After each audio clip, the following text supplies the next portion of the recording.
Olá, pessoal! É uma alegria estar aqui com todos vocês. Eu sou a professora Elizabeth Calderon, coordenadora de projetos da CETEC. Estou aqui com a professora Lucília Guerra. Seja bem-vinda, Lucília. É uma satisfação muito grande estar aqui hoje para discutir um assunto tão importante e para a gente celebrar esse assunto tão importante. A Lucília é mãe da Ana Beatriz, de 31 anos, veio compartilhar com a gente algumas questões da maternidade também. Estamos também com a professora Gabriela Solgon, que é mãe do João, de 9 anos, vai fazer 9 agora em junho, né, Gabi? Isso, obrigada pelo convite, Beth. Estou muito feliz de estar aqui entre duas mães. Realmente é uma data que a gente, mais que celebrar, é trazer reflexões a respeito. Bom, gente, a ideia hoje é compartilhar tanto as alegrias quanto as dificuldades com as mães do Centro Paula Souza e de toda a comunidade, pensando também nessa questão do mundo do trabalho. A gente é sempre vista como coordenadora de projetos, diretora do centro de capacitação, mas nós temos o nosso lado mãe. E a ideia hoje é humanizar o profissional também, revelar um pouquinho desse nosso lado e trazer um pouquinho de empatia e empoderamento para as mães que estão assistindo a gente nesse momento. O nosso primeiro tema é a questão de compartilhar experiências. E a professora Lucília, aqui no offline, no nosso momento de making off, começou a falar um pouquinho disso. Você poderia retomar, Lu, para a gente entender melhor essa perspectiva do começo da maternidade para uma pessoa que já tem uma filha de 31? Porque eu ainda vou chegar lá, o meu tem 2 anos, o Vitor tem 2 anos, vai fazer 3 de setembro, então eu ainda estou passando por coisas difíceis. Bom, eu acredito que, como eu falei, é um momento de celebração, é um momento de reflexão. Nós, enquanto filhos, né, enquanto filhas e enquanto mães, eu acho que é a reflexão de mão dupla, para aqueles que têm a mãe, para aqueles que não têm, mas todos passaram por essa experiência muito gratificante de mudar de lado, né? Todos que passaram por essa experiência da maternidade entenderam muito do que suas mães foram, do que suas mães são, né, e todo esse percurso de aprendizado contínuo, né, que nós percebemos que a vida nos presenteia, né. Então, acho que assim, as fases da vida da criança são as fases da vida da mãe, porque sempre quando a gente fala, nasce uma criança, nasce uma mãe, né, e mesmo que ela tenha 2 filhos, 3 filhos, são mães diferentes, porque são pessoas com personalidades diferentes, né, então acho que o grande desafio que nós temos enquanto mães é se reinventar no papel, sempre a serviço daquela criança. E eu não digo a serviço numa questão de subordinação, mas numa questão de que você é todo o suporte, em muitos momentos, que aquele indivíduo tem para ele crescer, para ele se ajustar à realidade desse mundo que ele está entrando. Então, os primeiros anos são sempre muito complicados, porque ninguém sabe nada, né? A criança não sabe o que é o mundo e nós não sabemos o que é ser mãe, o que é ser mãe daquela pessoa e como que a gente tem que se comportar. Esse manual não vem junto, né? Então a gente tem que descobrir as regras, a gente tem que se descobrir na função. E a gente estava aqui falando um pouco antes de começar, né, da história de padecer no paraíso, ser mãe, e eu estava falando que eu sou contra essa frase, que eu acho ela muito perversa.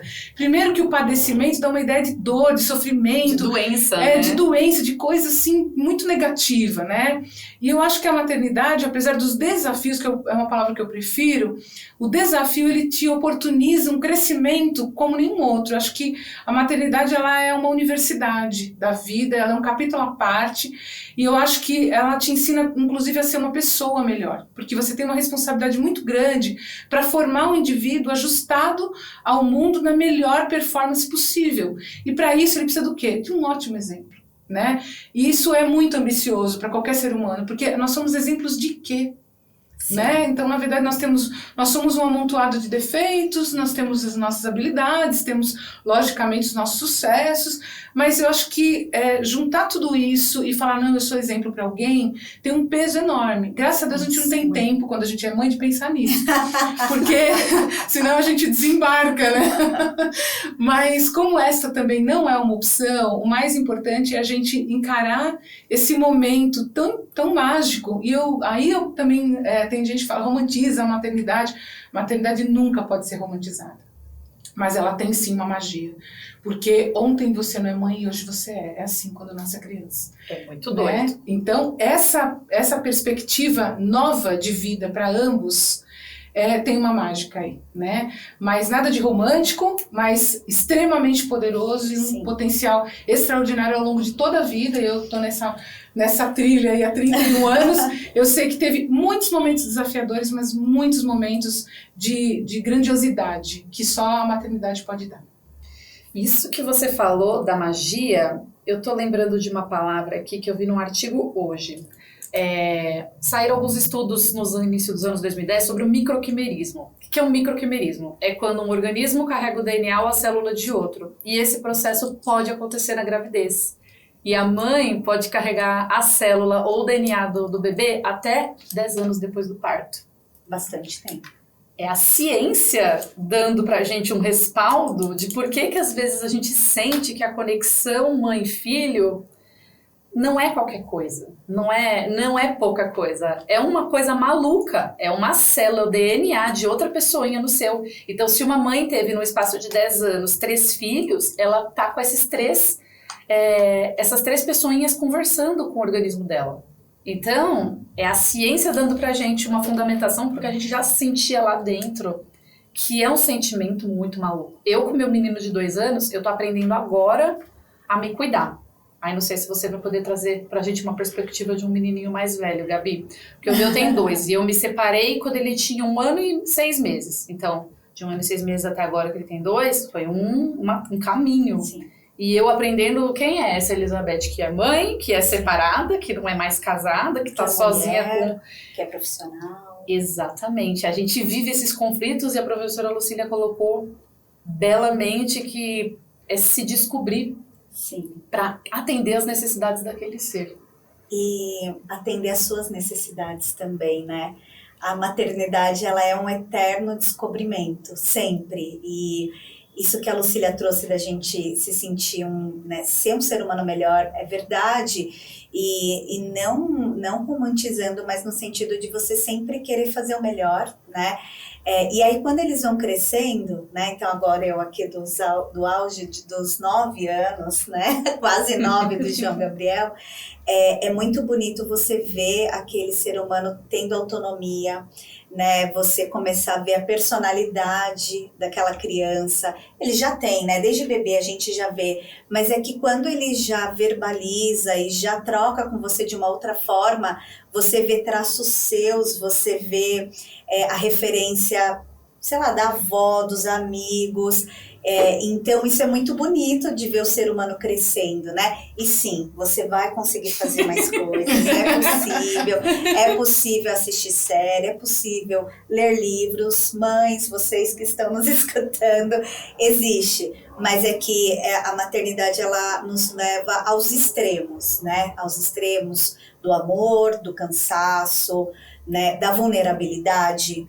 E isso deixa a gente temerosa, angustiada, né? E esse tornar-se mãe, você trouxe, né, esse dado científico que é incrível, e as mães também elas sofrem uma mudança cerebral, né? Tem estudos que mostram que o cérebro da mãe ela vai mudando, né, ao longo da gestação e tudo mais. E também trazer essa perspectiva, né, que ser mãe e em qualquer situação, né, gente, assim, seja mãe biológica, mãe adotiva, essa relação do amor é construída, né, Lucília, ao longo de 31 anos, você é diária, porque é uma conquista, porque o bebê, ele vai te conquistando e você vai conquistando o bebê, né, então, todo dia é uma situação diferente, todo dia é um desafio diferente, é um amor que se renova. Aí tem dia que você tá muito cansado, você acha que não vai dar conta, aí no outro dia você dá, e aí você vê aquela criança argumentando alguma coisa com você com autonomia, e se defendendo e trazendo questões, e você fala, nossa, tá indo, tá dando certo, mas não tem manual, então assim, cada família, cada mãe, cada filho vai entendendo a sua forma de maternar, de ser ali aquela dupla, né? Porque às vezes eu ficava também lendo coisas, indo atrás de sites e tal, e às vezes eu me sentia mais sobrecarregada, né? Porque eu achava que tinha que fazer daquela forma que diziam, que senão eu não ia estar cuidando bem do meu bebê. E não é. Cada mãe vai sentindo, então tem bebezinho que dorme assim, outro que dorme assado, tem criança que faz de uma forma, de outra, né? O que é o que tem que ser para todas as crianças é estar num ambiente amoroso, bem cuidada e segurança. Agora, as questões do dia a dia, da rotina, do cotidiano, aí a gente vai descobrindo junto com eles. Mas existe sim uma vida pessoal quando a criança vai crescendo. A gente consegue. E você teve alguma estratégia assim para lidar com o pós-parto? Você teve uma rede de apoio quando o João nasceu? Olha, eu fui a primeira das minhas amigas a engravidar. Então, elas tentavam me ajudar, mas elas não entendiam muito bem o que estava acontecendo também. Então, sempre o pai do João foi um parceiro muito bacana nesse sentido de estar ali do lado. E assim, quero dizer para as pessoas que estão com uma mulher em puerpério, né, ou conhecem alguma amiga, enfim, familiar, é que o estar junto é muito, né, sem julgar, mostrar que você está ali do lado, que você vai apoiar essa pessoa, porque às vezes você só quer alguém ali do lado, porque vai passar. E você não sabe muito bem quando vai passar, né? Então, estratégias eu não tive.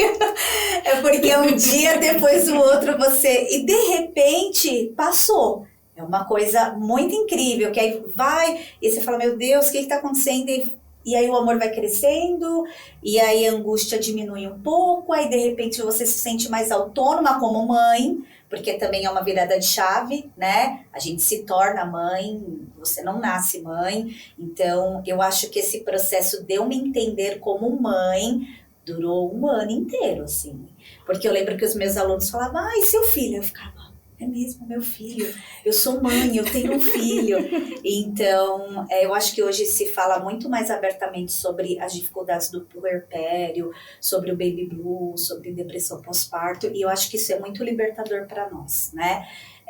Porque sim, gente, é possível, você fica triste, é questão hormonal, é uma mudança psíquica, são muitas mudanças, então não é que você está triste com o nascimento de um bebezinho, não. Você está entendendo tudo o que está acontecendo, né? Então, de estar alguém ali, foi isso que eu tive. Tive pessoas que não entendiam muito bem o que estava acontecendo, mas que estavam do meu lado, firmes e sem julgar, sem falar, não fica triste, não, deixava eu chorar, e aí foi passando.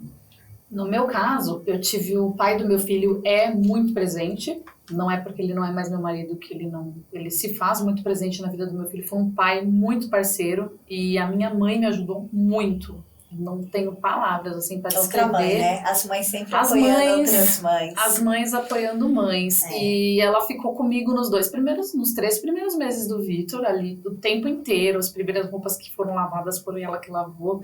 Tudo. E pra mim era mais difícil porque eu achava que eu tinha que parecer que eu estava 100% bem o tempo inteiro.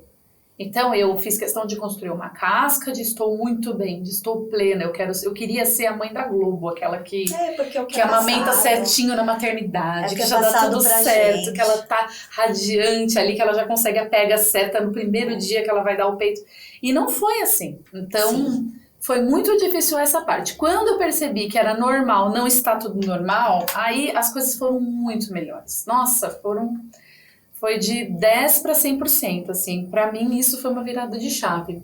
Agora eu fico imaginando, né? Se a gente tem essa perspectiva mais perto, o que a Lucília tem para trazer pra gente? Bom, aquela história, quando nasce uma mãe, nasce uma culpa. Além de nascer a criança, nasce a culpa, né? Então, a gente tem sempre aquela ideia muito frustrante de que a gente não está conseguindo, que a gente é incapaz. Sim. E o que você falou da rede de apoio que vocês tiveram, eu também tive. Eu tive uma mãe maravilhosa que, embora ela não esteja mais presente neste mundo, ela é presente na minha essência e em tudo que eu faço. No seu maternar, eu tenho, né? esse olhar dela, e que foi um olhar e um fazer muito presente naqueles primeiros momentos. Então, eu tive uma depressão pós-parto muito severa, por 6 meses, e até eu sempre falo, quando eu vou visitar um bebê que nasce, eu sempre pergunto, e você, como está? Porque às vezes as pessoas ficam em cima da criança e nunca olham para a mãe. E essa mãe, ela teve uma mudança física muito intensa, ela teve uma mudança emocional e ela está sendo responsabilizada pelo bem e pelo mal daquela criança. Então, assim, é muita coisa para um indivíduo mudar tanto num espaço tão curto de tempo. Então, eu acredito que rede de apoio, ela é sempre muito importante, o que a Gabi trouxe, de amigos, né, que estão próximos. Então, faça boas escolhas sempre de amigos que de fato podem te dar suporte, não te julgar, não te apoiar, nem te ensinar o que tem que ser feito. Eu tive um pediatra, o primeiro pediatra da minha filha falou uma coisa que me empoderou muito, e eu até gosto sempre de compartilhar com todas as mães. Ele um dia falou assim: eu posso ter feito medicina, eu posso ter estudado muito, mas tem uma coisa que eu nunca vou ter, o instinto de mãe que você tem em relação à sua filha. Então, pode ser que eu possa dar um tratamento adequado para uma doença visível, mas o conhecimento que você tem, a propriedade que você tem em relação à sua filha é muito maior do que qualquer conhecimento que eu tenha. Então, use seu instinto, acredite nele, e eu estou aqui para te apoiar. Então, quando eu senti isso da parte dele, eu entendi que eu tinha um papel que ia muito além das tarefas cotidianas de uma mãe, de uma criança pequena, né? Que eu podia estar ali absolutamente atenta, interferir no processo, e a gente ia fazer ali uma troca de confiança, a criança comigo e eu com ela, e a gente junto ia sair daquela confusão, da falta de entendimento daquele momento. E eu acho que hoje, olhando para trás, e todo mundo fala, não, que depois a gente esquece tudo quando vê o bebê, né? Eu acho que isso sim é romantizar. Né? O parto é cercado de muitas inseguranças, de muitas incertezas. Sim. Não dá pra gente falar que isso é uma coisa simples, mas ao mesmo tempo é um portal que se abre para você ter autoconhecimento e para você interferir positivamente no mundo. Porque a gente fala... Tem aquela frase que você se realiza quando você tem um filho, quando você planta uma árvore, quando você escreve um livro, né? E que eu acho isso uma bobagem, porque assim, as realizações extrapolam muito esses limites. E muitas vezes as pessoas, também acho que a gente tem que pensar muito nisso, tem pessoas que têm a escolha, por exemplo, por não ser mãe. Sim. Né? Mas ser mãe, além dessa maternidade real ali, da certidão de nascimento onde consta o seu nome, né? Onde alguém pergunta do seu filho, nós podemos ter muitos filhos adotivos, e não só também do papel, mas eu acho que nós que estamos aqui numa instituição de educação, nós vira e mexe nos vemos nesse papel de maternar em sala de aula, de maternar na ideia de forjar alguém para uma vida nova, que é uma vida que a educação, e principalmente a educação profissional, traz. Então eu não poderia deixar de fazer esse parênteses, né, que além dessa mãe que ali naturalmente ali teve o seu filho, ou adotou o seu filho, ou está ali, nós também podemos ter essa conexão materna com o indivíduo e com a sociedade. Eu acho que assim, a gente precisa elevar essa categoria, além do que ela já é sublime, a essa outra esfera, né, de imaginar o quanto que essa maternidade ela tem um forte simbolismo e um impacto real na vida das pessoas. Então, ser mãe extrapola muito os limites. Você não é mãe só do seu filho. No Minha Mãe é uma Peça, acho que vocês vão lembrar dessa parte, que um sobrinho falece, e ela fala que toda vez que um filho falece, todas as mães perdem um... E pra mim isso é muito significativo, porque eu tenho uma colega de trabalho que perdeu um bebê. Acho que ele tinha 1 ano e pouco para pneumonia. E na época eu senti muito, mas depois que o Vitor nasceu, quando o Vitor entrou naquela idade e eu comecei a ver essa colega postando num grupo de WhatsApp que a gente estava, aquilo me deu um impacto tão diferente, é outra coisa. A gente realmente, você não é mãe do seu filho, você é mãe das crianças. A gente tem um senso de responsabilidade diferente quando vê uma criança que não está sendo assistida, às vezes numa festa, coisa de família. Já pergunta quem é o responsável. Exatamente, já fica olhando. Na praia você tá com quem? Não importa de quem é, mas a gente quer... É a questão do cuidar. O cuidar, ele está muito presente. E eu acho que isso, você falou de DNA, eu acho que isso está no DNA de todas as mulheres, né? E de todas aquelas pessoas que entendem que o ser humano é uma preciosidade e nós precisamos ocupar um lugar de destaque na vida das pessoas para ajudá-las a enfrentar os desafios da vida. Eu acho que isso... lógico que nós temos um dever de fato com os nossos filhos, né? Os filhos que nós temos, mas nós temos um dever social de ajudar a humanidade a se perpetuar com uma qualidade, né? Com qualidade humana, com bons valores. Eu acho que isso nos impacta muito. E só mais uma questão vinculada à pergunta que você me fez anteriormente, eu acho que assim, quando nós temos um filho, muito importante é que nós zeremos tudo aquilo que a gente entende sobre nós mesmos. Nós precisamos ser a nossa própria rede de apoio muitas vezes, sim. E a gente entender que caminho a gente quer construir com aquela criança, né? Então assim, eu acho que a gente tem que ser seletivo com tudo aquilo que pode nos agregar valor para que a gente consiga chegar naquele objetivo e nem só no objetivo de educar bem aquela criança e tudo mais, mas nós somos muito, muito, muito oprimidos por teorias enormes e cheias de livros e best-sellers que são criados para que você seja uma mãe exemplar. Exato. E assim, você pode não ser, e daí tá tudo bem. Tá tudo bem. Né? Assim, a gente tá aqui regando uma árvore que a gente não sabe qual o tamanho que ela vai ter. Exatamente. Mas a nossa obrigação é regar, é acreditar, é revolver a terra, é alimentá-la da melhor forma para que ela cresça em todo o seu potencial. Em todo o seu potencial, quer seja uma mangueira, quer seja um bambu enorme, o que for. Qual é essa planta? O mais importante é a gente estar ali disposto a alimentar aquela árvore e regá-la com tudo que a gente pode colocar de melhor para que ela cresça dentro do seu potencial. Adubo, né? Exatamente. Sim. Você tem contato com a Bia com que frequência? Tem bastante, assim, ela tem uma vida bastante corrida, que a minha filha é médica, né, então ela tem uma agenda bem apertada, mas pelo menos a gente se obriga, assim, a ter o compromisso de se ver só nós duas uma vez por semana. Uma vez por semana tem que ter um date. Tem que ter. Então, assim, às vezes acontece de não ter, acontece, mas a gente se impõe isso, porque eu acho que nenhuma relação, qualquer uma que seja, ela sobrevive sem ser alimentada. Exato. Mesmo de mães, mesmo de pais, eu acho que assim, a gente entendeu o que está acontecendo de novo na vida uns dos outros, porque acontecem coisas novas na vida de todo mundo, e eu acho que essa troca é fundamental. Pode ser 15 minutos, pode ser um café, pode ser um jantar, pode ser o que for, mas a gente precisa alimentar essa relação. E óbvio, quando minha filha já é casada, quando é possível a gente faz um encontro de família mesmo, de almoçar junto, a gente procura fazer isso também, se possível, semanalmente, porque eu acho que é a história de você dar robustez para o relacionamento e valorizá-lo. Então essas questões são realmente, não é só simbolismo, é uma verdade. Você falou da vida profissional da sua filha e isso nos remete muito a essa questão profissional. A gente tem um trabalho muito intenso como professoras, o dia a dia em sala de aula, muitas vezes mais de 500 alunos com atividades para corrigir. Como é que foi para você, Gabriela, esse retorno à sala de aula no puerpério? Foi difícil. Foi muito difícil. Difícil deixar, né? Difícil deixar, né? É difícil voltar, mas eu queria voltar também, eu não queria voltar. São muitas questões que nos acompanham. Eu lembro de chegar na escola várias vezes chorando. Inúmeras vezes chorando, né? De sair de uma escola para ir para outra, e no trajeto ir amamentando o João, o trajeto inteiro, e entrar chorando.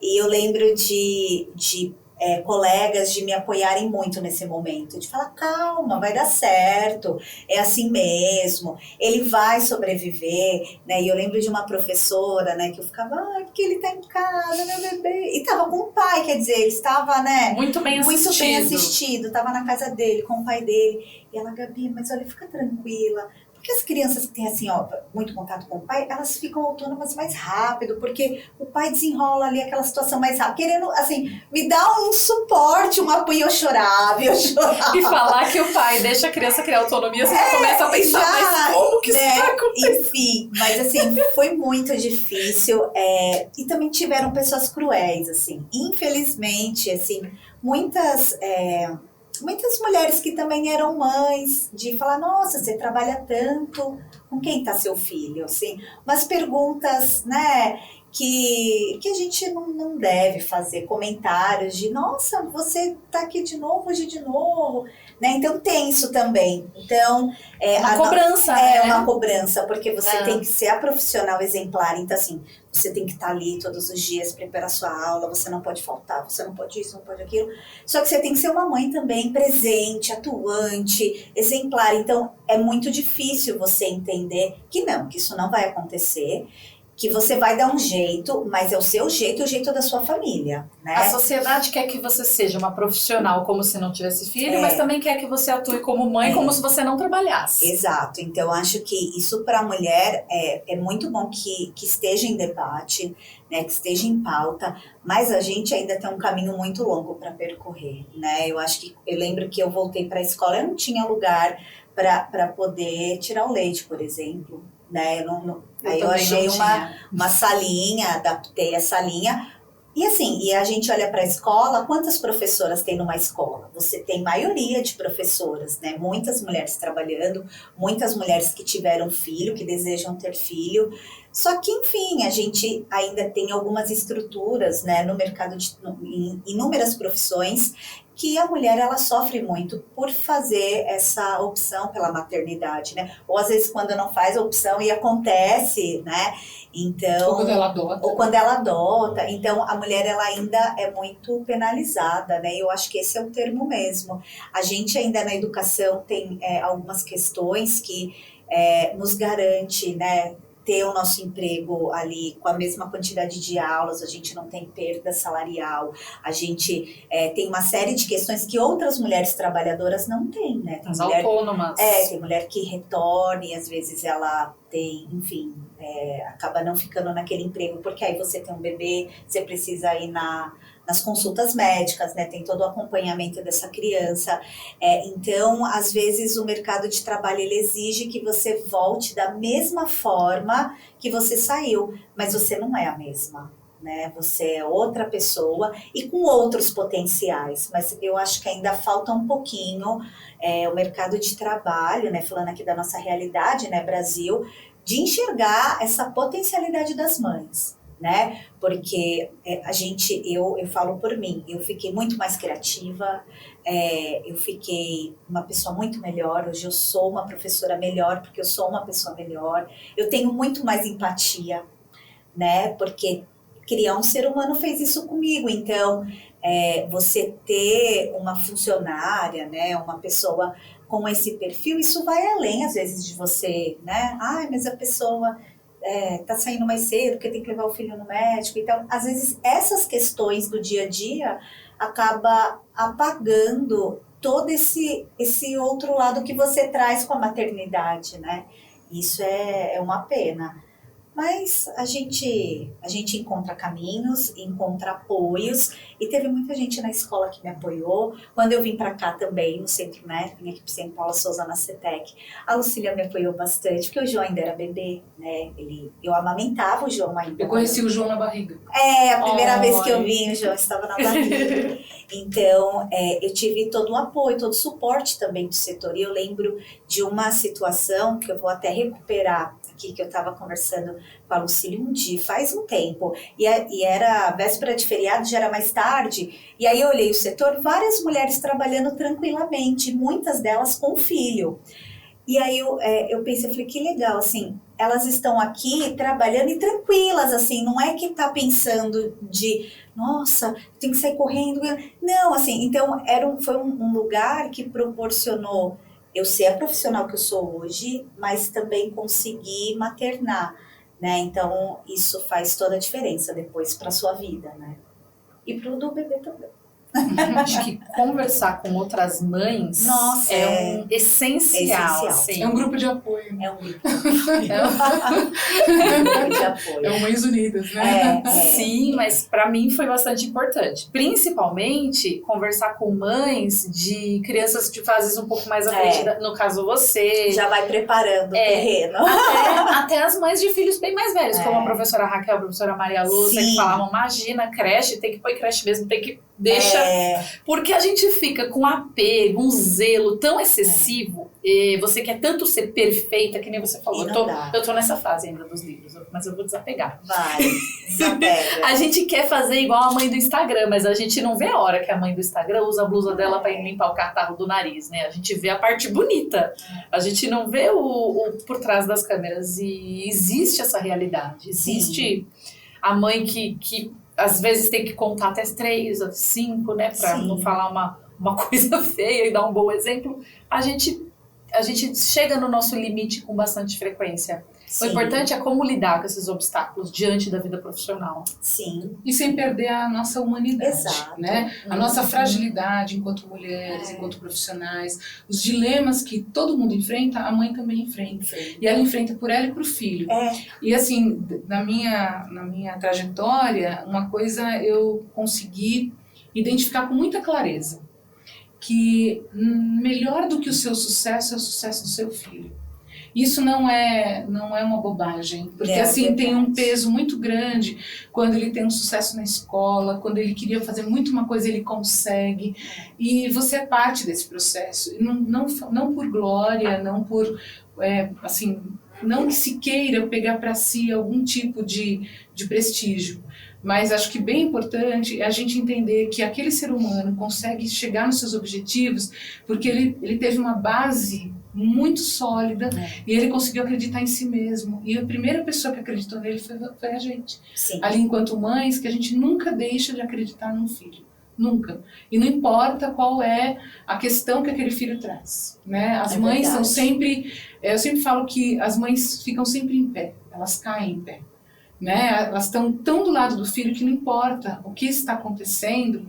A gente percebe isso com mães que sofrem desafios muito grandes. Nós estamos aqui numa região do centro de São Paulo em que tem situações de tanta penúria, e eu olho para todos esses jovens que estão imersos nas drogas e tudo mais. Eu sempre penso nessas mães, né? Que são... A gente é mãe de todos. Então, na hora que a gente olha... Podia ser meu filho, né? Então não tem como a gente não ter essa compaixão, e eu acho que a gente só tem essa compaixão porque a gente tem essa empatia, pelo fato de a gente ter alguém no nosso olhar, não que uma pessoa que não seja mãe não tenha empatia, obviamente, mas isso é muito evidente. E a gente sempre se põe no lugar de uma mãe que busca um filho num local como esse, né? Que em tantas outras situações de tanta vulnerabilidade.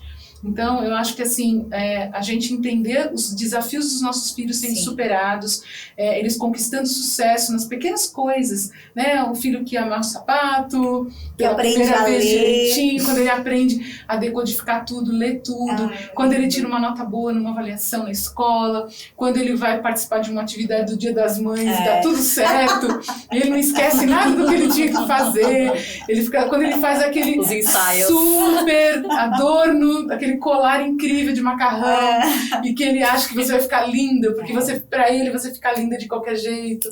Então, assim, nunca você vai ter um admirador tão generoso.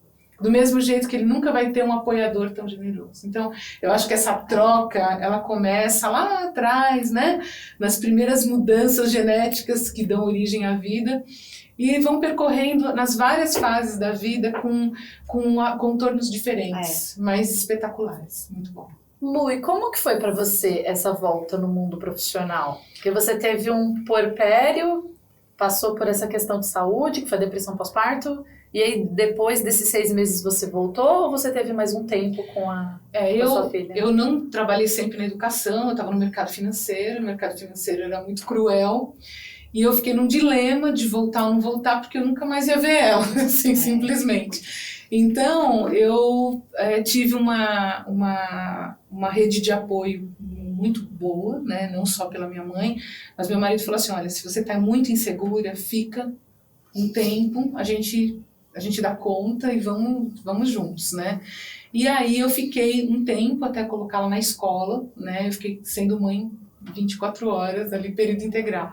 E eu não me arrependo hoje, porque na época que eu a tive, tinha muito poucas escolas e creches, e tudo que eu poderia pagar ia todo o meu salário. Então, para eu gastar um dinheiro que eu ia ganhar e colocar em outra coisa, foi uma decisão muito difícil, porque eu sempre gostei muito de trabalho desde muito cedo. Eu praticamente saí da adolescência trabalhando, então para mim era muito difícil ser mãe 24 horas, se bem que é um emprego de 24 horas mesmo, né? Acho que é o emprego mais extenuante que eu já tive. E aí quando eu voltei para o trabalho, eu voltei como profissional, eu fui trabalhar numa empresa, né, que eu montei, então eu tinha uma certa flexibilidade de horário, mas era muito intenso porque eu era a sócia majoritária, executiva a sócia e executora. tudo. Então foi muito difícil, até depois eu entrar na educação. Então, equilibrar esses pratinhos todos, né, dos desafios que você vai assumindo, é realmente muito difícil. Acho que a minha geração foi uma geração muito penalizada pela falta de estrutura, de recepção dessas crianças. Acho que hoje não é perfeito, mas acho que tem uma condição maior, tem uma condição melhor de recepcionar crianças nesse período de primeira infância. Então, eu acho que assim, houve uma evolução, ainda muito aquém da necessidade, mas houve uma evolução. Uma evolução que eu não consegui usufruir, né? Mas eu acho que estamos vivos, deu tudo certo, mas é muito difícil voltar. Eu chorava todos os dias porque eu não queria deixá-la, eu não sabia onde deixar, eu não tinha assim uma família que conseguisse ficar no período integral com ela. Então, assim, foi realmente muito difícil, mas escolhê-la foi a melhor escolha que eu fiz, né? Então, a gente abandonou várias possibilidades de privilégios e de gastos que a gente poderia ter com um salário a mais, mas eu acho que não existe nada que pague o tempo que você dedica para o seu filho de todo o coração lá. Então foi o que eu fiz. Eu fui mãe período integral 3 anos. Então foi muito bom. Essa questão das finanças é muito engraçada, porque eu queria ser mãe, mas eu queria fazer mestrado. Então eu fiz o mestrado, terminei o mestrado em dezembro de 2020 e testei positivo, meu beta deu positivo em fevereiro de 2021. Foi certinho para o planejamento. Foi um planejamento, mas a minha mãe sempre falava, ela falava que a lã não pesava pro carneiro. Que eu ficava fazendo contas e contas, ela para de fazer conta. Porque essa coisa de fazer conta, a minha mãe falava, eu tive você com salário mínimo e 1900 lá vai bolinha e você tá viva. E é engraçado como a gente percebe que dá pra fazer as coisas depois que acontece. Eu sou uma prova disso. Você estica um número, fala, eu vou fazer exatamente isso com esse orçamento, e a coisa acontece, a família sobrevive. E como... Não existe o momento nem a condição ideal para você ter um filho. Se você ficar, não, quando eu tiver esse dinheiro, quando eu tiver esse emprego, quando eu tiver isso, quando eu tiver aquilo, não. Isso não pode fazer você ter essa escolha, né? Hoje em dia a gente tem a escolha, vou ter um filho ou não vou ter um filho, né? Você pode programar isso. Então, assim, se você programar baseado na questão financeira, você nunca vai ter. Né? Só quando você tiver 2 iates, né? 3 aviões, né? 2 helicópteros. Mas, assim, será que a criança precisa disso? Será que você precisa disso? Então, assim, às vezes uma escolha adiada é porque você quer coisas que estão muito aquém do benefício da maternidade. Então, assim, tanta gente tem filho no susto, né? Assim, aconteceu. E ninguém morre por causa disso. E às vezes você muda o seu orçamento, você muda as suas prioridades, você lima algumas coisas da sua vida que você gostaria de fazer que não vai dar, mas não vai dar, porque não é para sempre. Não é para aquele momento, né? E a sua mãe, muito sábia, eu adorei essa frase, que ela não pesa no carneiro. Não, o seu filho ele não é um peso na sua vida. Não. E não existe um centavo que eu gastei com a minha filha que não valeu absolutamente a pena. E que você não faria de novo. Porque eu não faria 10 vezes de novo. Por 10 filhos que eu não tive, entendeu? Mas assim, o que eu entendo é que às vezes a gente faz contas demais, pensa demais e vive menos, né? Então acho que a gente precisa viver a nossa realidade de mãe, com muita, com tudo aquilo que ela está te proporcionando. Porque se você for esperar a condição ideal, o momento ideal, e você não ter medo, o medo pode ser um aliado seu para te manter esperto, manter atento.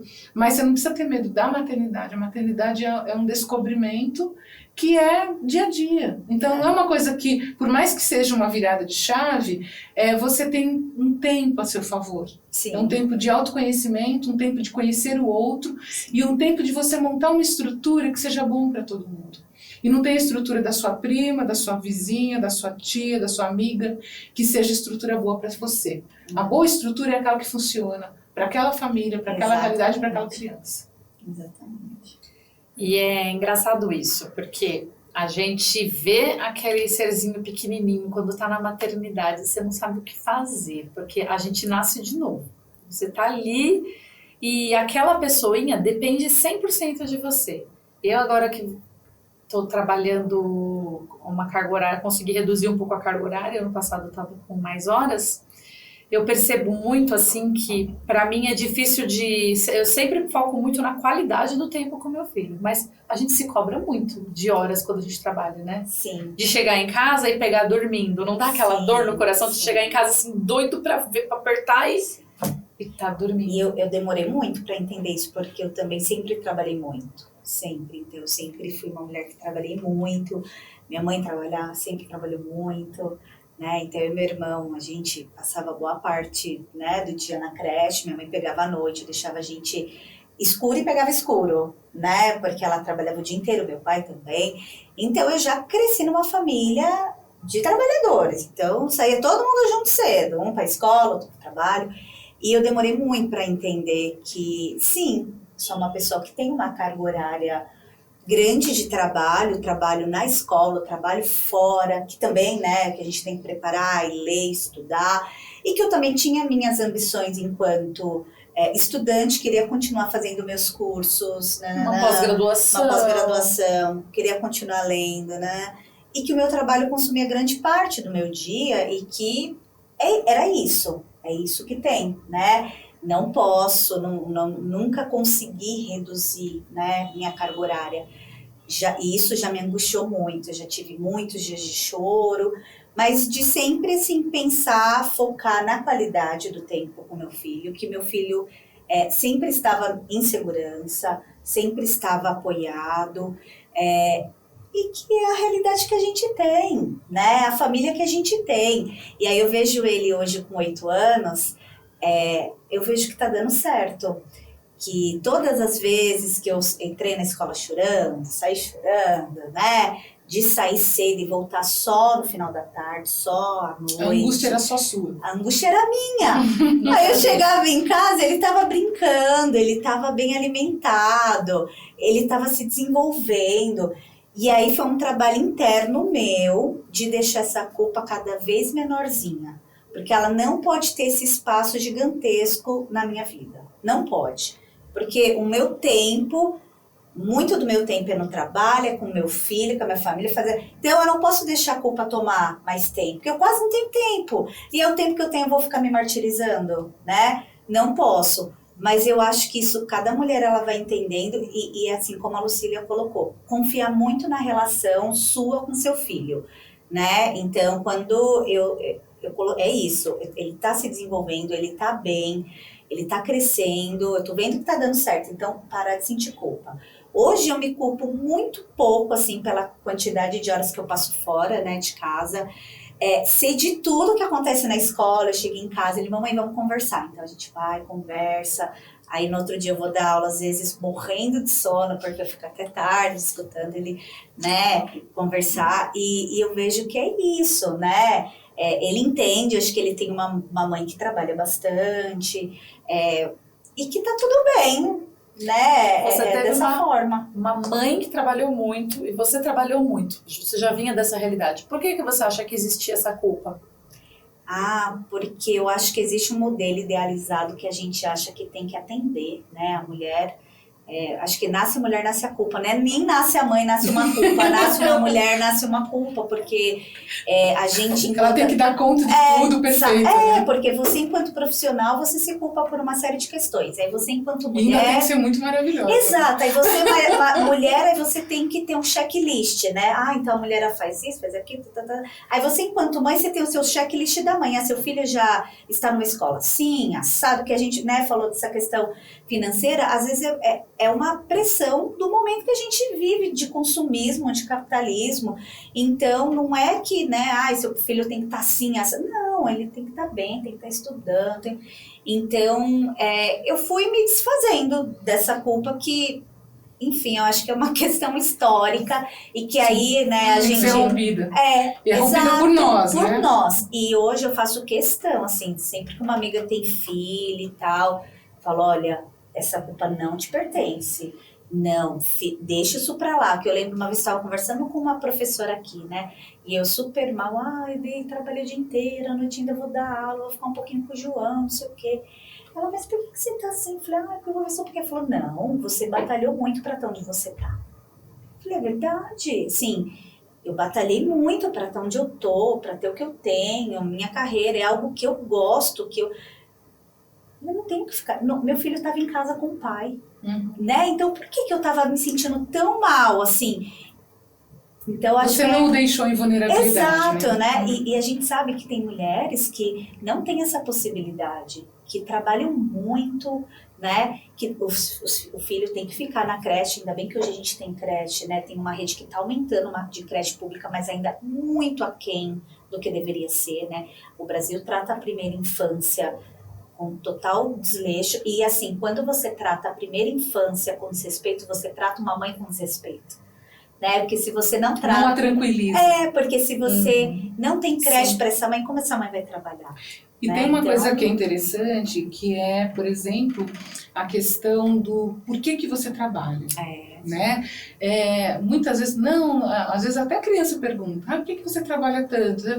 Porque para você comprar o brinquedo, para pagar a sua escola. Que a mamãe gosta. E na minha opinião, isso é um erro muito grande, você culpar a criança pelo seu trabalho. Exato. Você trabalha porque o trabalho é uma coisa importante, é uma coisa das pessoas responsáveis fazerem, e é uma fonte de realização pessoal. Para eu ser uma pessoa melhor para você. Exato. Eu acho que mais do que você comprar coisas, é você ser alguém na sua individualidade para emprestar essa individualidade para essa criança. Exatamente. Então, se você não consegue se constituir como indivíduo que tem escolhas, que tem preferências, você também não consegue oferecer essas possibilidades para ele.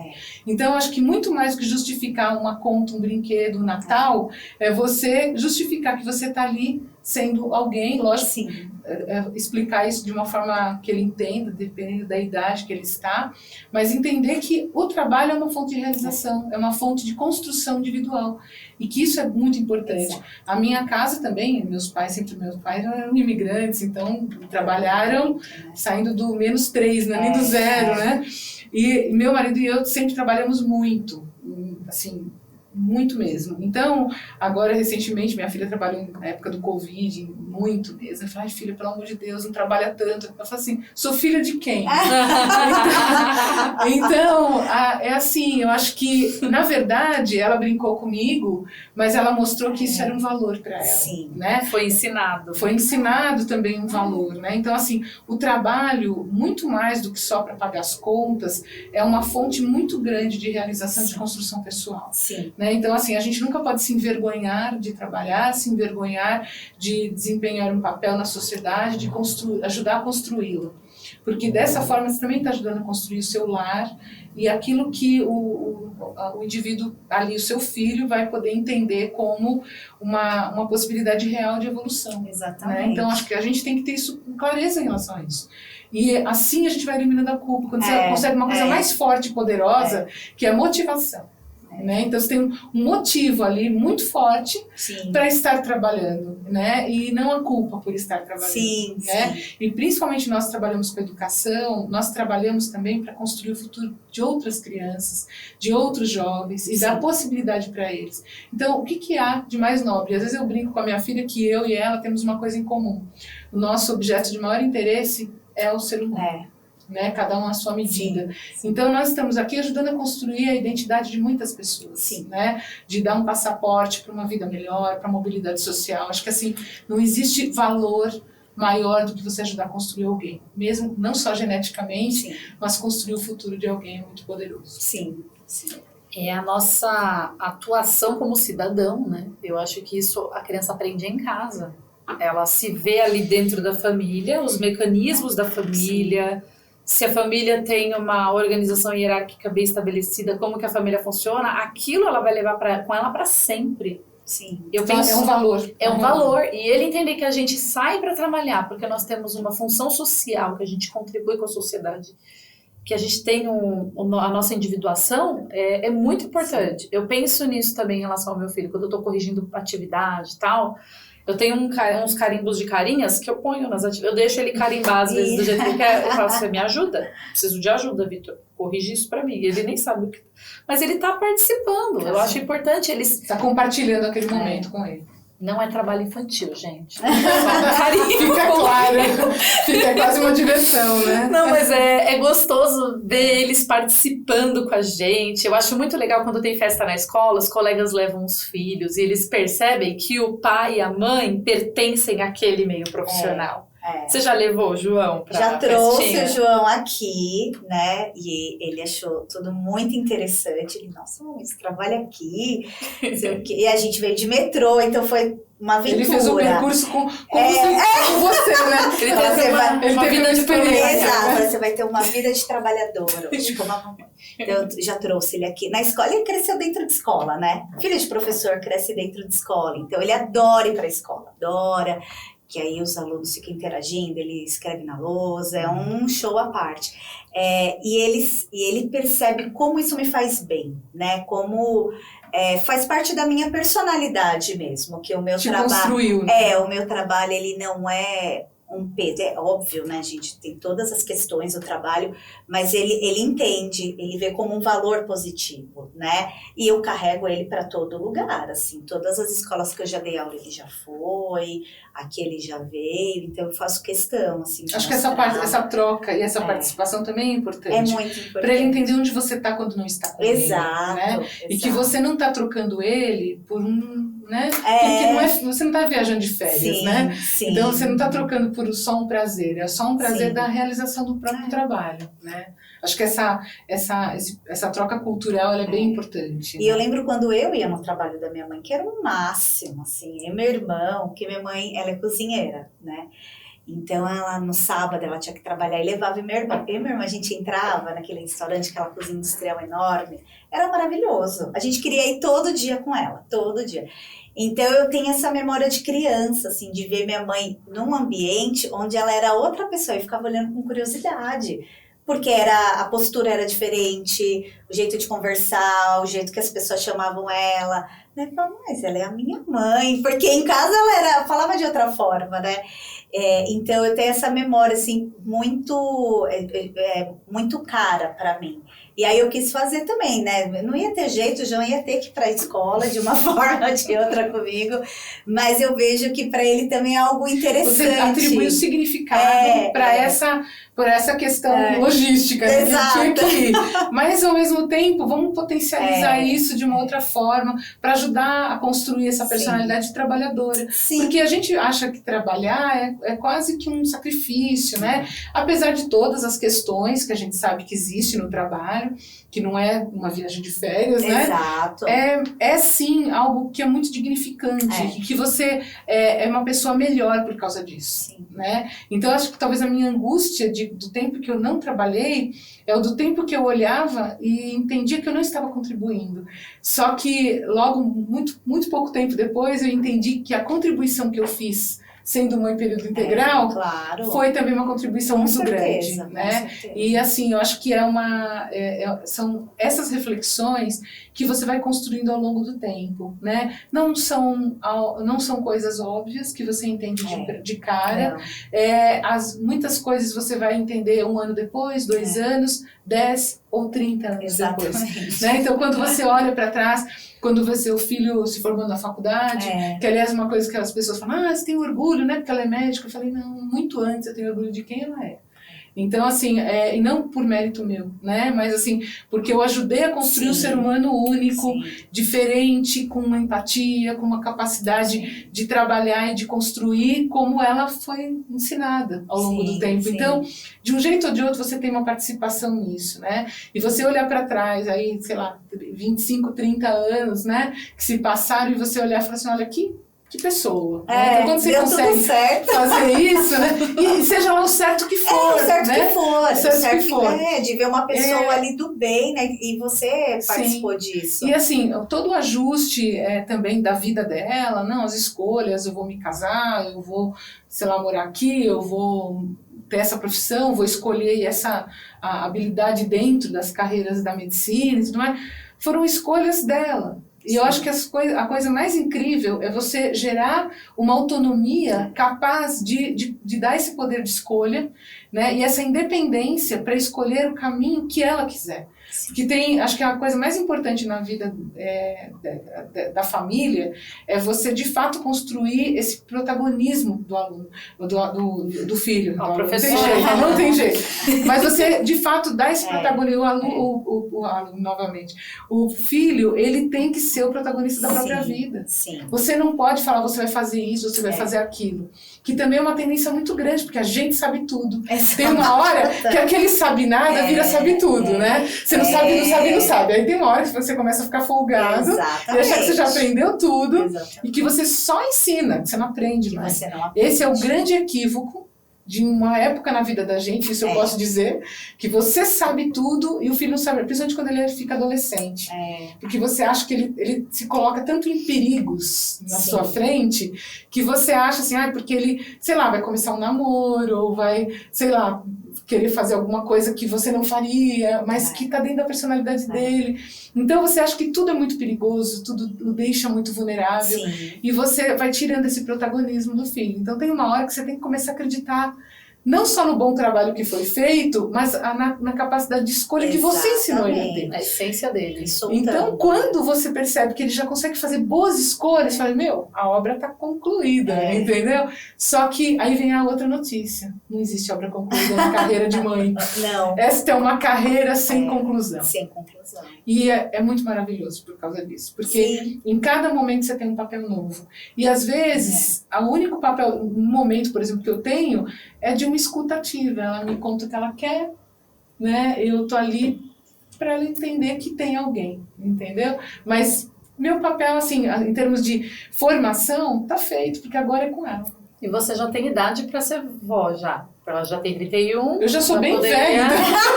Já poderia... E não existe nenhuma pressão da sua parte nesse sentido. De jeito nenhum. Eu acho que essa é uma escolha muito, muito, muito pessoal dos dois. Eu acho que, assim, a escolha dela, especialmente, porque é no corpo dela que tudo vai acontecer, é uma escolha extremamente pessoal. E eu falo muito de coração, não tenho nem expectativas, nem cobranças e nem conversas sobre isso. Porque eu acho que qualquer coisa que uma mãe fale, ainda mais nessa fase de maturação que ela tá, pode ser muito uma influência desnecessária. Né? Eu acho que toda influência desnecessária, pelo próprio nome, não precisa ser imposta. Então, acho que a gente tem que se recolher. Eu acho que quando a pessoa sai da sua porta e constrói a sua vida, a vida não te pertence. Você não pode interferir, a menos que você seja solicitado. Isso. Então você fala assim, o que você acha? Aí você fala. Agora, em relação a isso, mas nem me perguntando eu vou dizer. É melhor. Nessa questão não, porque é uma decisão muito, muito impactante. E é uma decisão para a vida toda. Né? Você não assim, eu vou trocar. Você acha que eu devo trocar de carro? Não, troca. O ano que vem você vende, você faz qualquer coisa. O filho não. Você acha que eu vou ter um filho? Essa é uma escolha assim que, mas nem de luz apagada, de porta fechada, você fala sozinho, você não pode fazer, porque essa é uma escolha absolutamente individual. Sim. E como a gente retomando um pouquinho o que a Gabi falou, você falou do trabalho da sua mãe, e você falou como a sua influência teve apoio nessa construção da vida profissional da Bia. Hoje ela é uma pessoa que trabalha bastante. Eu fico me lembrando da minha mãe quando ela trabalhava em oficina de costura. Ela era encarregada de costura. Ela teve experiências na Hering e depois ela trabalhou numa oficina no Tatuapé. E ela era encarregada. E essa visão dela de costura meio que construiu muito da minha visão profissional. Porque ela falava pra mim, é um absurdo uma pessoa que trabalha numa máquina não saber como aquela máquina funciona, pelo menos o básico, não saber trocar uma linha, não saber como é que funciona o pedal e não saber para onde vai o serviço dela e de onde vem o que ela pegou. Ela trabalhava com um sistema chamado célula, então elas tinham que ter uma noção do todo. Por quê? A ideia da célula é que se acabasse a luz, haviam camisetas prontas, eram camisetas de surf que ela fazia. Tinha que ter uma quantidade pronta. Então, quando eu faço alguma coisa, às vezes um projeto que alguém me apresenta, eu às vezes tenho que saber um pouquinho de tudo. Porque eu fico lembrando da minha mãe. Como que você vai fazer um pedaço, um bloco, uma coisa ali que não faz sentido? Você tem que ter uma participação integral. Então, quando alguém me apresenta algum projeto, que nem já aconteceu com o Rogério, que é diretor do grupo de estudo, Eu acho legal que a gente já acaba sabendo de tudo. Quem que planejou, para que é, quem é o público. Mesmo que for para fazer um PDF com conteúdo. Parte, né? E aqui na CTEC a gente tem muito disso também, nas nossas reuniões. Ou seja, a minha mãe, o maternar dela, teve muito na minha vida profissional. Então, é legal a gente compartilhar isso com as mães também. E ela não fez isso com intencionalidade. Não. Foi um puro acaso. Por isso que a gente tem que tomar cuidado com os nossos acasos. A gente tem que ter vigilância com os nossos acasos, né? Porque a gente não fala, olha, filha, você tem que fazer assim. Não, mas ele vai pegar o seu modelo. Sim. Porque aquilo que ela achava, que ela falou, isso eu acho um absurdo, impôs para você uma ideia de que é indispensável você ter a ideia do todo. Né? Então foi essa a lição aprendida. Foi. Né? E assim, eu acho que nós, no nosso percurso, por exemplo, mesmo você está no ambiente doméstico, na rotina da casa, o filho ele olha tudo isso, tudo. Eu estava numa escola na terça-feira, e aí o professor Homero fez um comentário muito interessante comigo. Ele falou assim: o ambiente educa.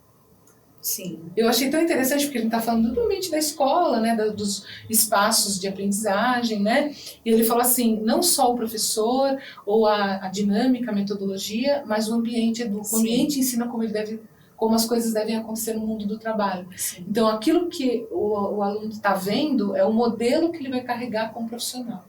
E eu acredito que na nossa vida em família, muito disso se transfere.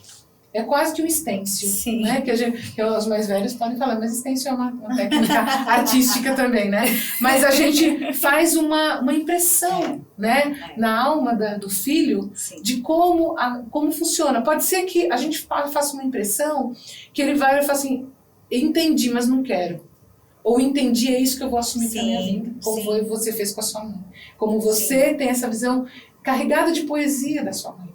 Né? Ela estava ali num ambiente que te inspirou muitíssimo, porque ela era uma personalidade ali, com uma função essencial, e como você a viu como uma pessoa indispensável para aquele processo. Do mesmo jeito que você teve essa visão da sua mãe. Então, quando a gente olha, eu tive um pai que trabalhava das 3 da manhã às 11 da noite. Então ele vinha para casa, tomava banho, dormia e saía correndo, né? Então, assim, ele falava, uma pena que eu não consegui ficar tanto, né, com vocês, mas qual é a visão que eu carrego dele?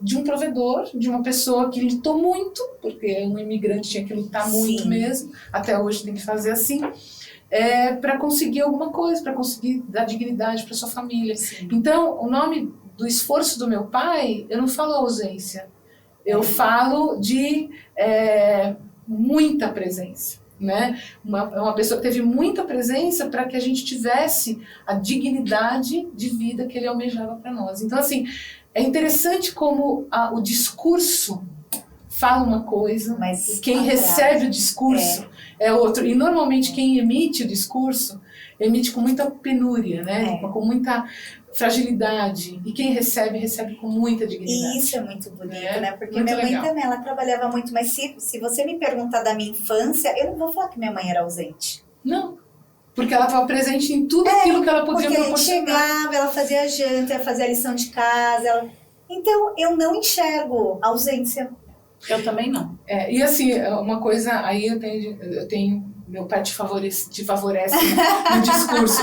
O meu pai sempre tinha aquele tempo, nos finais de semana, para avaliar todas as minhas lições. Então, assim, ele sempre queria que eu soubesse todas as preposições de quando eu era pequena. Para, ante, por, devo, eu faço na ordem certinha. Então, eu acho que, assim, as recordações que eu tenho são tão preciosas, porque isso se chama cuidado. Cuidado. Entendeu? Então, acho que talvez aquilo que nos norteia nessa carreira de mãe é o cuidado. É o cuidar. Esse maternar todo que foi tão expressado aqui na nossa conversa, é justo isso, é o cuidar. E não importa, o cuidado de hoje é qual? Qual é o cuidado que eu tenho hoje? Não troco fralda, não dou comidinha, não faço a marmita da faculdade, né? Não lavo a roupa, não passo a roupa, mas eu sou uma escuta, eu sou uma pessoa, eu sou alguém que está ali para ela, para o marido dela, para a família dela, como um dia minha mãe esteve para mim. Então, eu acho que o exemplo que eu carrego da minha mãe hoje é o exemplo da pessoa que está ali, a postos para o que for necessário. Então, esse é o meu cuidar de hoje. O seu cuidar é muito mais operacional, porque ele ainda requer toda essa atenção. Sim. O seu cuidar é a atenção, né? De imaginar que ele está transicionando uma fase para outra, né? Que ele já está com a vergonha da mãe, está na porta da escola, né? Mas ele nunca gostaria de prescindir da sua presença, mesmo que ela fique na esquina. É verdade. Porque ele sabe que você tá está ali, lá. Então, assim, o nosso cuidar vai mudando ao longo do tempo, mas o cuidar é sempre uma constante. Porque o cuidar nas suas várias performances. É verdade. Né? Nossa, que lindo. O cuidar é uma constante. É uma constante. E é engraçado que a gente falou até da questão de ser mãe, não só do seu. O cuidar é uma constante dos filhos, né? Seja o nosso, seja o... E eu tenho até uma partilha para fazer em relação ao departamento. Eu tenho hoje 41 pessoas na minha equipe, eu tenho pessoas de 25, que isso me irrita, né?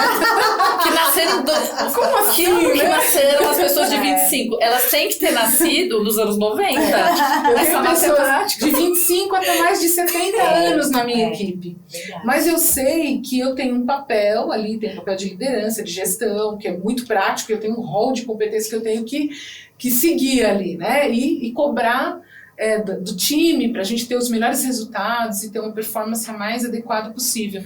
Mas eu tenho um lado meu que é o do cuidar. Por quê?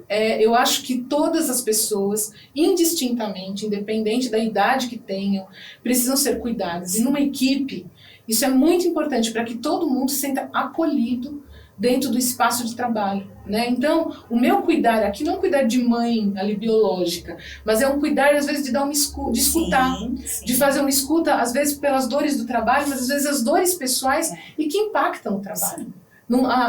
Não existe o ser humano e o trabalho, né? Não, é aquele ser humano que está trabalhando dentro do seu departamento. Então, se ele tem uma fragilidade, um problema, isso impacta o trabalho. Sim. Então, o meu cuidar nessa hora é eu me interessar por aquele fluxo de pessoas e por aquelas pessoas todas que estão ali prestando um serviço e que elas precisam se sentir acolhidas dentro do seu processo de crescimento e das suas dores, né?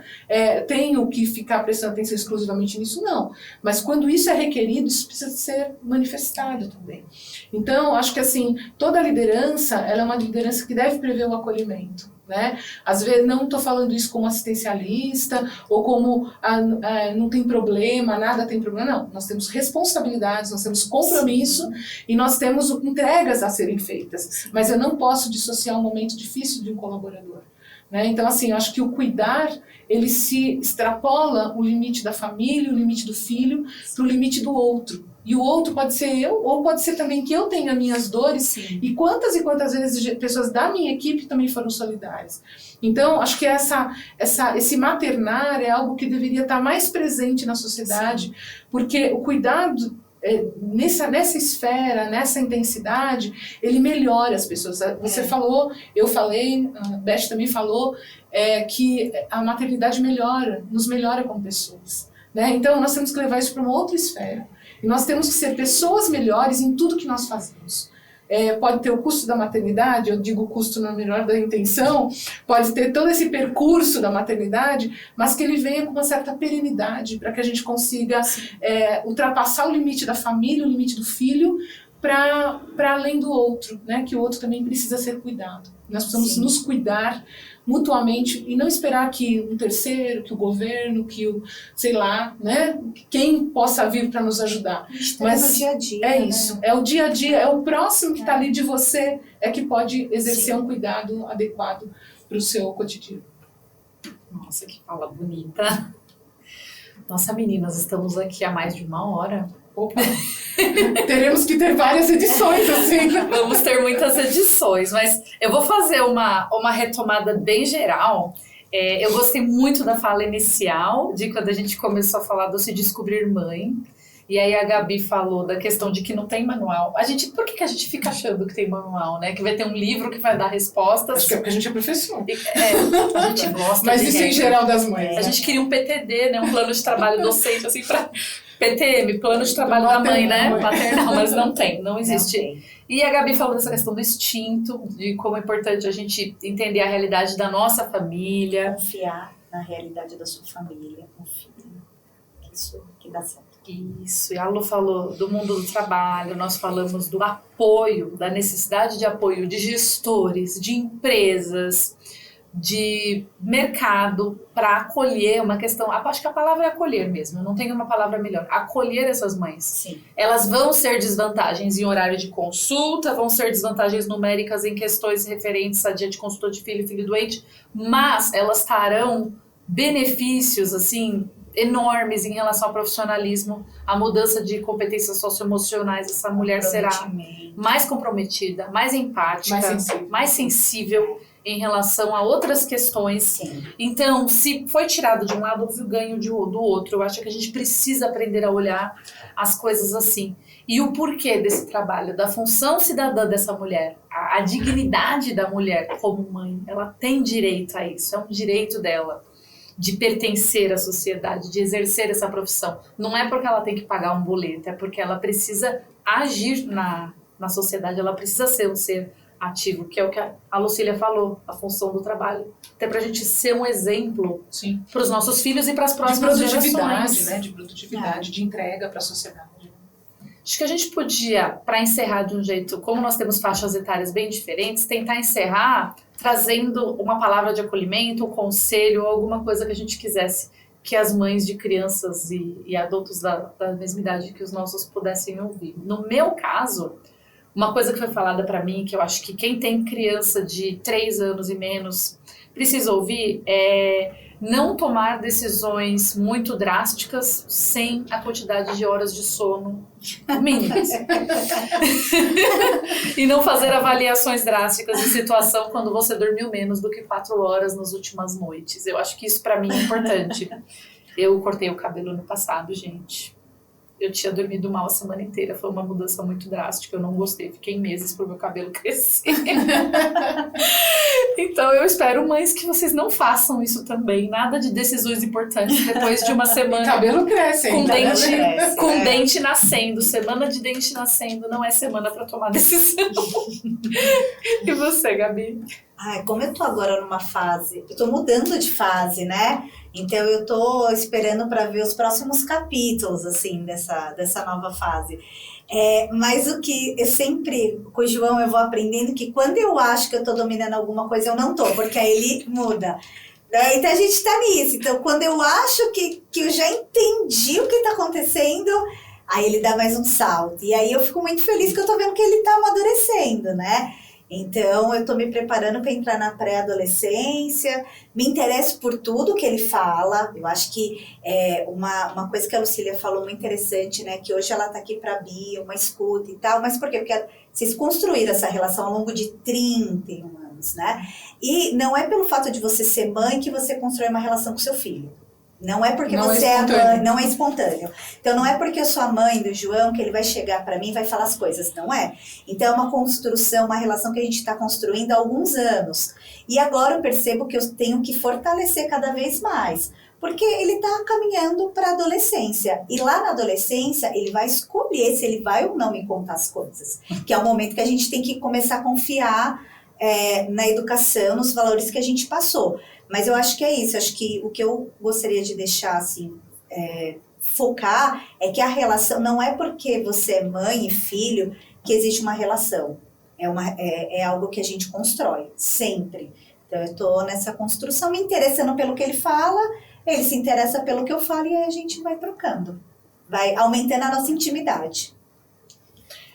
Eu acho que assim, é muito interessante, acho que nessa sequência, na maturação desse pensamento, eu digo que nós precisamos sempre acreditar e respeitar as escolhas e quem nossos filhos são.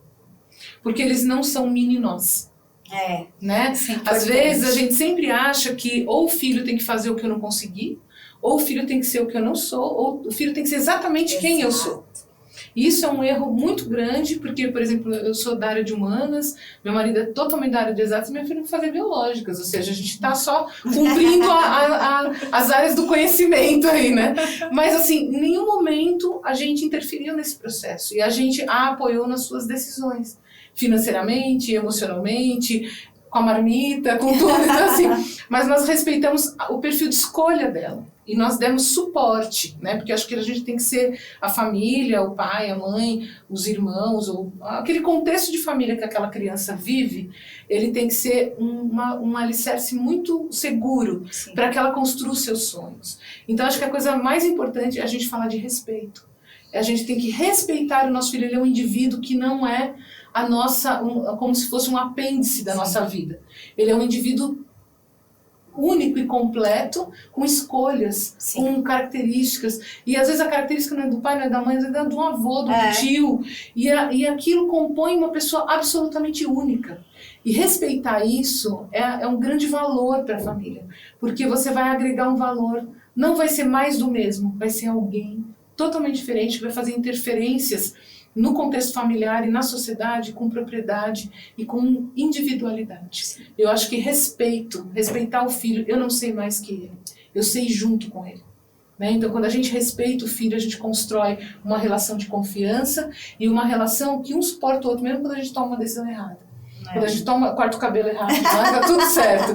Então, mais importante mesmo é a gente ter essa tranquilidade de que tudo que a gente podia ser para aquela pessoa, a gente se empenhou para fazer. Dei o meu pior muitas vezes, dei o meu melhor muito mais vezes. Exato. Né? E a gente construiu algo significativo ao longo do tempo e na interdependência, inclusive das nossas fragilidades.